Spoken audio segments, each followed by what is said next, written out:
It was supposed to be a typical family dinner, something we did once a month to keep everyone connected, but it spiraled into chaos the moment my husband walked in with a woman he introduced as his long-lost sister. My heart dropped to the floor, and the room went silent, except for the awkward shuffle of chairs and the clinking of glasses. I had never heard of this mysterious sister, and something about her presence, the way she clung to his arm, set alarm bells ringing in my mind.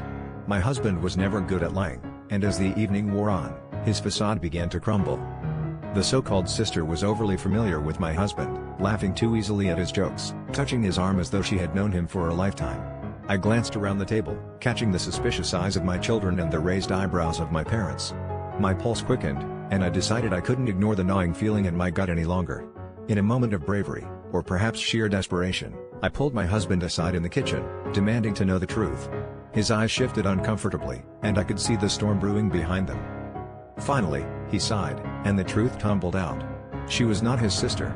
She was his mistress, someone he had met during a business trip months ago, and somehow, in his twisted logic, he thought he could introduce her to the family without anyone noticing. My head spun with disbelief and anger, a cocktail of emotions that made me feel like I was drowning.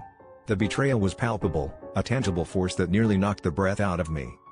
As the reality set in, I realized that this was not just about him and his infidelity. It was about me, too, and the years I had spent blind to the cracks in our marriage. I felt a strange sense of liberation amid the heartbreak. This revelation forced me to confront the truth I had been avoiding for too long. I walked back into the dining room, my decision made, ready to face whatever chaos lay ahead.